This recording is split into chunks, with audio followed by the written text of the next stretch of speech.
everybody, it's Mackenzie here. I'm here today to teach you how to fletch arrows.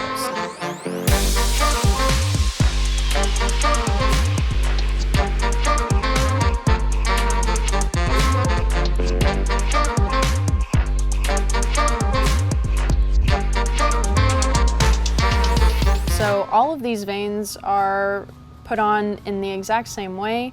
They're used with a double-sided adhesive as well as an end tape.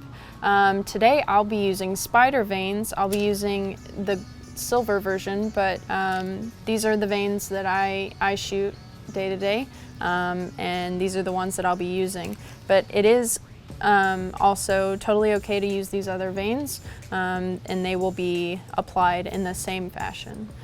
So today I'm just going to strip down an arrow and then rebuild it from the get-go. So I have a couple of arrows here that have gone through the ringer and also have gone through a soft spot in the target.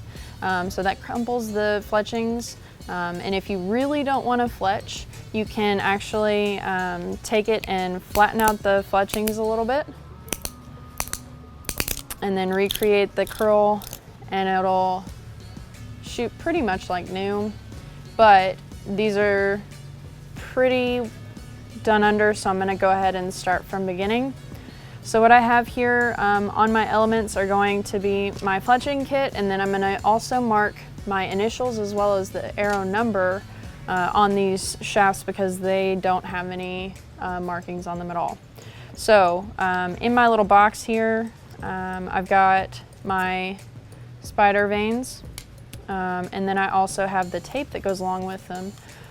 Spider vanes come with two types of tape, two types of end tape, so you get to choose colors, which is awesome. So you've got silver and white on the end tape. I have chosen silver for mine. I think it looks really good, and I've got kind of a quicksilver look going on. And then also you've got your 3M tape that holds your fletchings down. So you've got two options for looks, and then one option for the fletchings to go on to. So what I've done with my tape is that for the end tapes, I've just cut these so that they fit into my little box here, so it's easier to travel with and keep all of my stuff together. So what I've done with this 3M tape is I've actually cut it to fit the size of my fletching. So they actually come with a bigger piece of tape just for the multiple sizes that the spider vanes come in. So what I've done is I've taken and marked where my fletching would actually tape to and then cut it. So this one is a little short, and I'd rather have it a little bit short just because then I'm not having excess tape that likes to stick onto other fletchings. I like to just make sure that it's covering just enough so it's nice and secure on that fletching. So I've cut those to fit so it's easier to fletch whenever I'm on the road or whenever I need to do a quick fix like this one. So the first step is to strip an arrow. So what I'm going to do is I'm going to look at that end tape, and what I'm going to do is I'm going to find that little tail right there that's the end of the tape. So you can see that there's the end there. So I'm going to go ahead, and it's easier if you have nails. If not, you'll get there. It just takes a little bit more time. So just like that, I'm going to create a little end to hold on to. You can kind of see it flipped up like that. And then I'm going to go ahead and take that guy off, just like that, and do the same thing on the top. Some of those ends are a little bit harder to find than others, so you just got to make sure that you got your contacts or your glasses on, or just squint really hard. That usually works too. So there we go, got that one going. Just pull that guy off. So then we're going to take the fletching, and I usually just grab the top like that. Sometimes that adhesive will pull up, sometimes it won't, but luckily that one came off really nice and easy. So this one didn't, and you want to just make sure to pull that right off of there. So what you'll notice on my arrows is that there's actually some indicator lines here that I've put on with a biter tri-liner. So what I've done is when I get my arrows and I set them up and I know that they're set up the way that I want them to be, I'll make sure that I put all those lines on every one of my arrows. And what that does is it spaces those lines evenly so that I can put on the tape correctly and that my fletchings are evenly spaced, and so I don't have two really close together and then the other one really far apart. So that's really important to make sure that we have clearance as well as uniformity in our arrows. So our next step will be putting on that 3M tape. With that silver line right there, we're gonna take these 3M stickers, we're gonna take one of these off like that. And what I like to do is I like to put the center of the silver line down the center of this 3M line. Sometimes you can, if you prefer, you can put it on one side or the other, it's up to you. I like to see the center of that silver line in the center of the top of that 3M tape. So see how that line pokes out the middle on the top right there? So I just set that down so that's stuck. So now that that's stuck, I like to hold that and take this other finger off. And then I'm gonna make sure that it lines up pretty well with the bottom of that line. So I'm just checking underneath and making sure that center line goes down pretty straight. So you can kind of correct here at the bottom, and that's gonna line up straight just like that. When you place the tape down, you wanna give it a little bit of friction. That's gonna heat up that adhesive a little bit and make sure that it sticks to that arrow. You want that to stick really nice so that that fletching sticks onto it and that your fletchings don't come off as soon as you shoot your arrow. So then you would go ahead and repeat that another 2 times.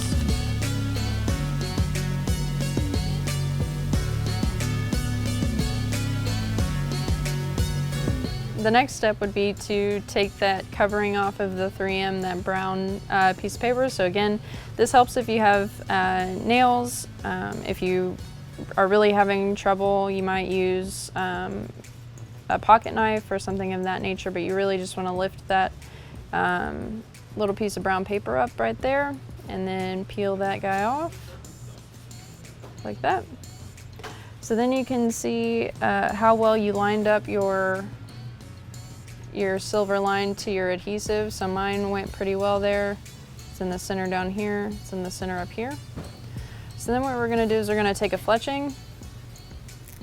You wanna make sure you just have one, they do stick together.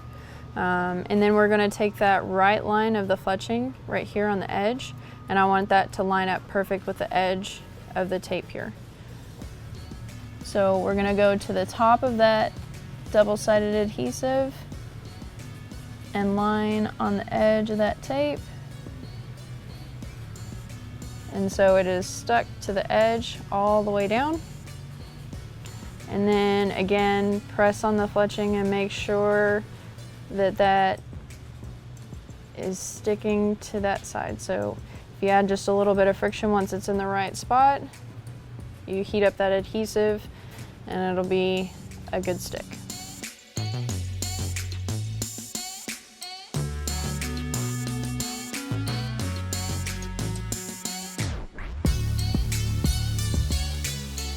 So now that we've got our 3 fletchings on, our next step is going to be putting the end tape on. So you're pretty much all the way done, but we're gonna put that end tape on just to make sure that those fletchings don't come off. We've done a lot of work to make sure that they are on the arrow, so we wanna make sure that they stay.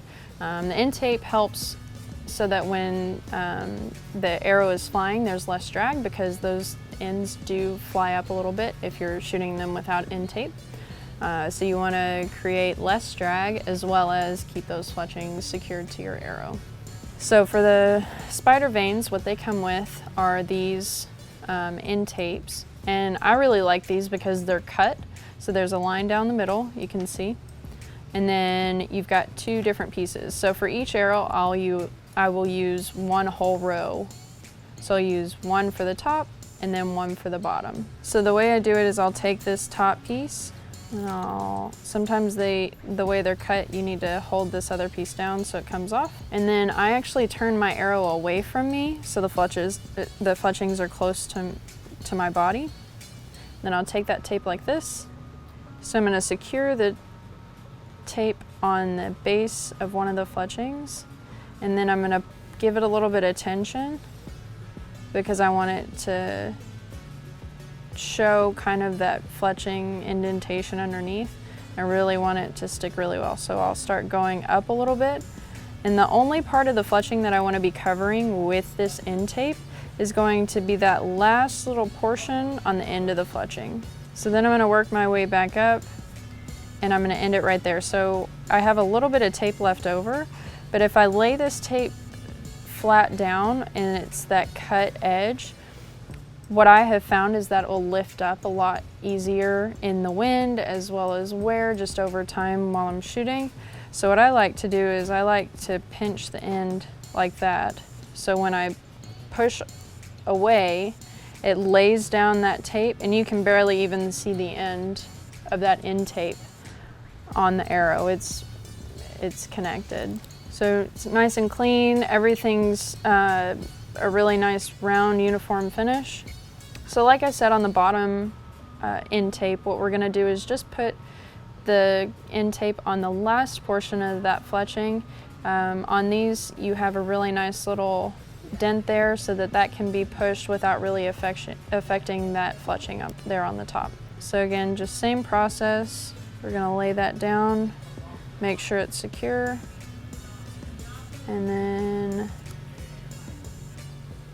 pull it so it's nice and tight. You want that to lay down. So that is our fletched arrow. So our last thing to do is to check the nock rotation. So on most Easton nocks, they have an indicator. There's a nice bump right here that you can feel whenever you put your nocks onto the string. So if your nocks don't come with an indication on them on which side they're on, usually you can use your index vane if you like to use different colors, but you can also put a little mark with a Sharpie, like this one, on that side, or you can maybe take a bit of sandpaper and rough up that side, or a Dremel tool and create a little notch. That way you know which side goes which way. So once you have found the indicator on your nock and or put an indication on your nock, what you're gonna do is rotate your nock so that you have good clearance on your arrow. What you wanna do is basically look at the arrow like this. So you would stand this way and look at the arrow. What you wanna do is find that indication. Mine is on this side, and I want that to line up with this vane. So what I wanna do is I want to basically create a line over this way so it touches the edge of this fletching and then the end of this fletching. So that's the line that you're looking for. And then you want your indicator to be perpendicular to that line. So that will give you the best clearance on an Olympic recurve bow. Now when you're using a compound bow, and the spider vanes are perfect for compound as well as Olympic recurve. They do have different indications on them, so make sure that you are using your respective vane. But when you are setting up for a compound bow, what you'll do is actually put that indication parallel to that line that you made. So you want to make sure that if you're shooting compound, you've got your nock facing this direction, and then if you're shooting recurve, it's this direction, it's perpendicular. So when I first set up my arrows, I want to make sure that I put a number on them, even if I don't put my initials, because then I can call the arrows that really don't like to work. So what I normally do is I'll do some nock rotation for tuning. So if I rotate my nocks and I still find an arrow that's really squirrely, I'll go ahead and pull that arrow and make sure it doesn't go into rotation, especially for my competition arrows.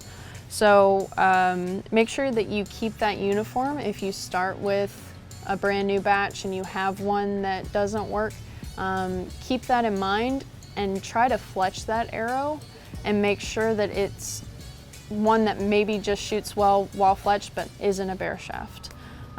So what I like to do is I like to go, because I use Easton X10s, so on the Easton X10s they actually have these nice little white boxes.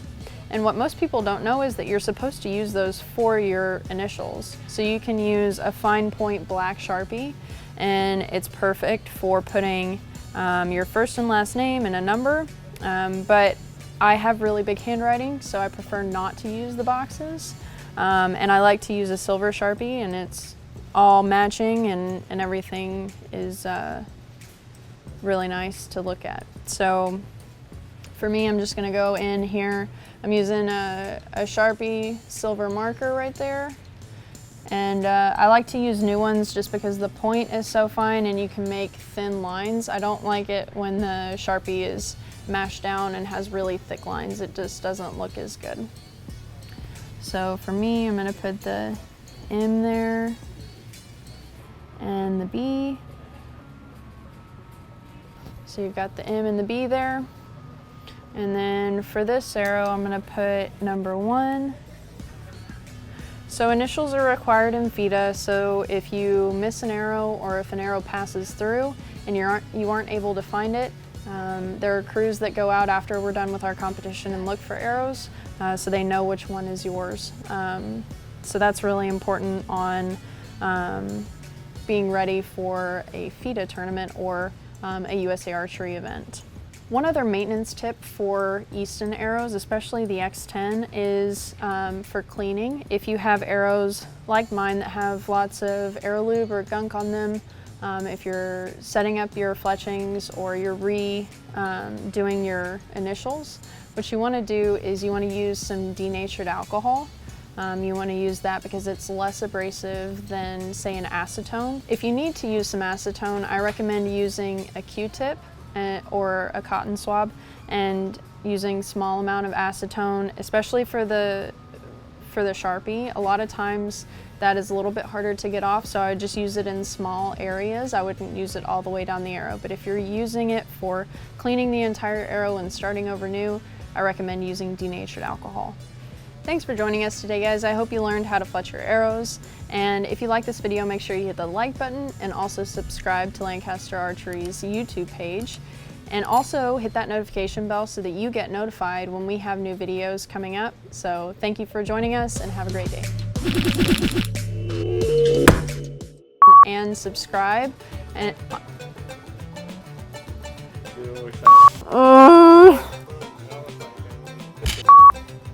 okay. I highly recommend putting on your favorite movie or some music while you do this, because fletching arrows is a little boring, and that can go in the blooper reel. Ah!